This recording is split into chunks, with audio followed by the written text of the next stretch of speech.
Hey guys, and welcome back to a Haven and Hearth tutorial. And today we're gonna talk about one of the most time-consuming processes in the game, which is silk production. Now, to begin the real silk production, you need to have the sericulture skill, but you can always start it without it. The main ingredient is silk moths, which you can find flying around in the world. They are white, cute little things. Now, you need a male and a female, and the second you catch one, it starts a timer for it to find a mate, and that timer is 8 hours, so you got plenty of time to find one. Now, here's the thing: you don't need the skill to capture one, and you don't need the skill to effectively breed them, but you need the skill to make or extract silk. But first thing first, we need to find the buggers, and well, I have an industry here which is quite simple. Not even there, it's over here. As you can see, I have a couple ones here. I have 2, 4, 6, 7 females and 5 males, which means that 2 females will not be able to mate, so there you go. That's how they look like in the real world when you're looking for them, just you know. Now, when you're breeding these things, you need, of course, male and female. And every male and female will mate and spawn between 5 to 10 eggs each. So you need a lot of space for these guys. And I usually divide them up by 3 pairs in each cupboard, like that. And in 8 hours there should be a lot of eggs in here. So we're gonna speed on up to that point, and I'll see you then. Bye bye. And we're back, and now I have been so nice to you and ordered my new eggs in the the highest quality to the lowest. And now comes the fun part. Now comes the somewhat stressful. Now, these eggs will remain here forever if we don't do anything with them. They won't disappear or anything like that, so you're perfectly safe to wander about and do whatever you want. If you want to collect more, that's okay, but we're gonna go ahead and use these eggs and create some silkworms. And to do that, we need herbalist tables. As you can see over here, I have 3 ready. I've updated them and increased their quality, just so I don't lose any quality on my eggs or worms in the future. So what we do? Well, simple. Let's put them in our inventory and then proceed to place them upon the tables. Now, each table can hold 16 eggs, and there will only be 1 worm per egg, of course. And now you probably think that, oh, I can probably relax now. Nope.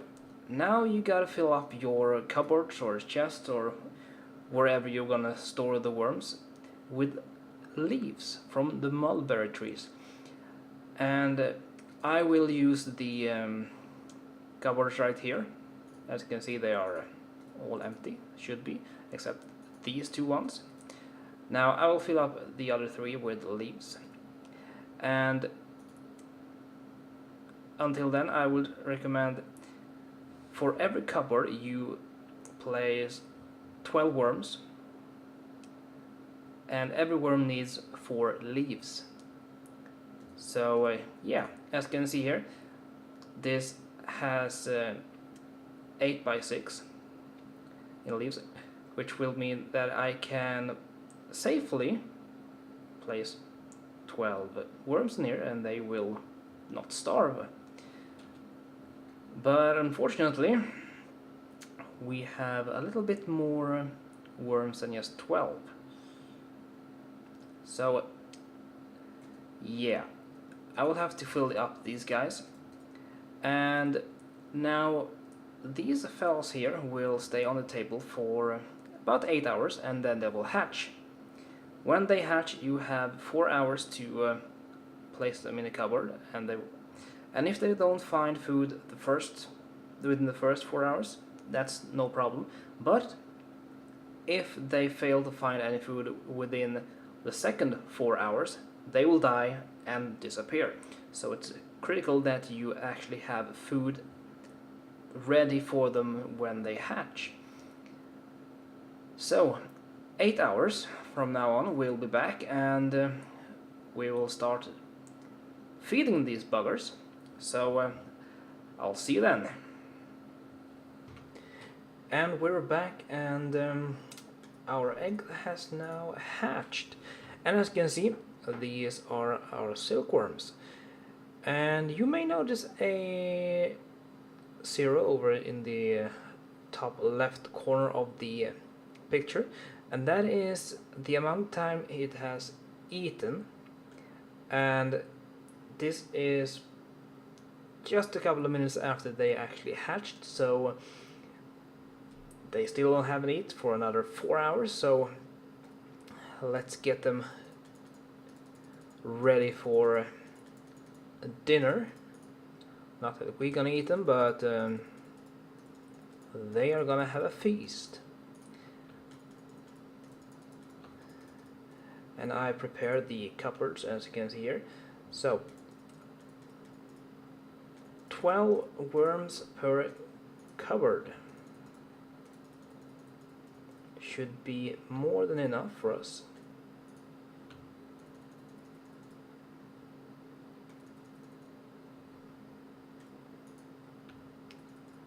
Like that.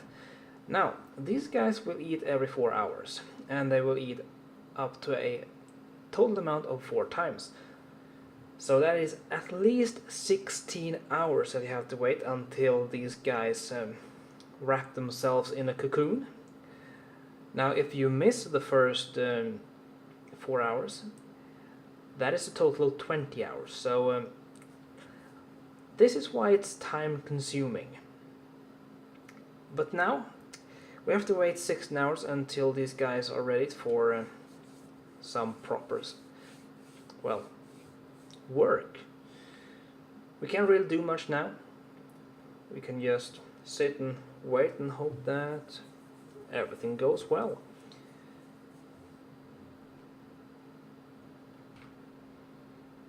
And we're back, and it has been 16 hours since we let these worms start feeding themselves, and here you can see they have become shy and wrapped themselves in a cocoon. Now here comes the sericulture part. If you want to just keep on breeding the well, silk moths and get more eggs, then you just leave them where they are for another 16 hours so the cocoons can hatch into a full-grown silk moth. But that's not what we're gonna do. We're gonna keep these guys the highest quality, but we're gonna take the rest, and I'm gonna start by taking the guys with the lowest quality.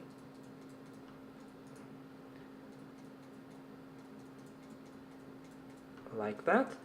And now we also need a cauldron, preferably a metal one. A clay one works well. It takes just a little bit of time to get it warm.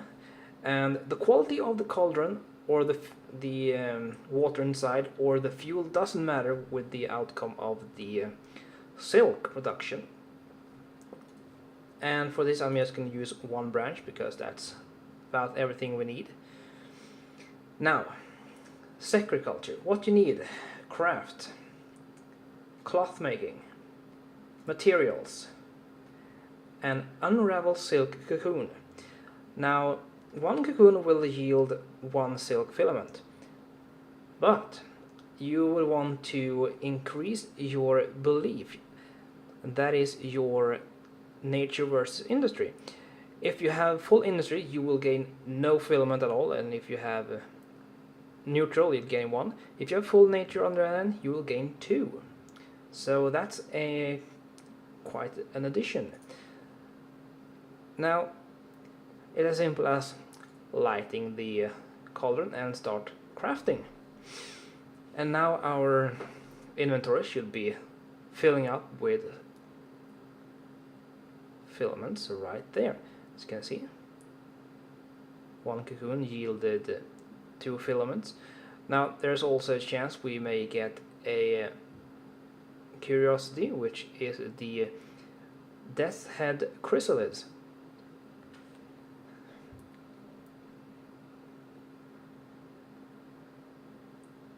Now, when the amount of cocoons you have selected are processed, you will want to continue on to the creation of, let's see here, silk thread. Now, one silk thread requires 10 filaments.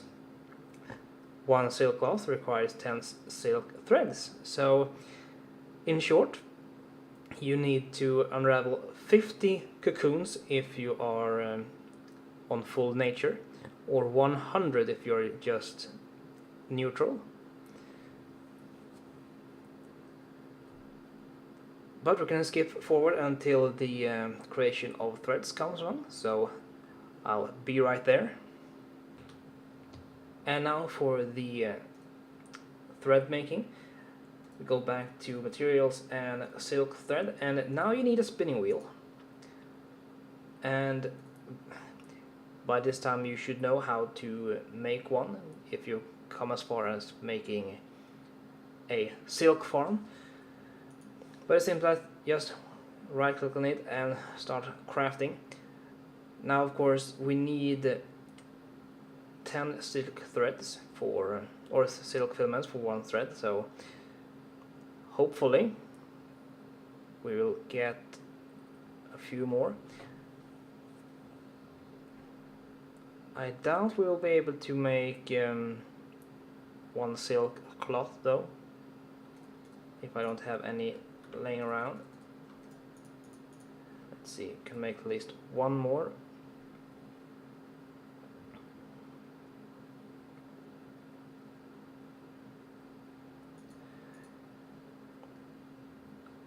But sadly, no.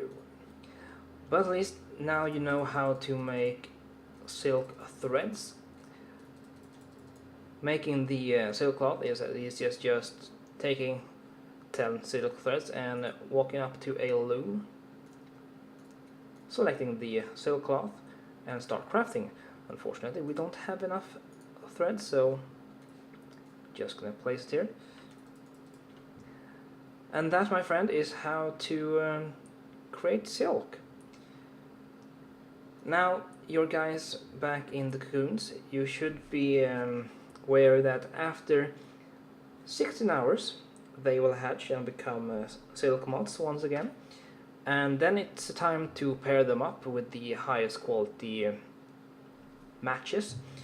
So the highest quality male and female should always be separated, so the highest quality male or female doesn't mate with the lowest quality.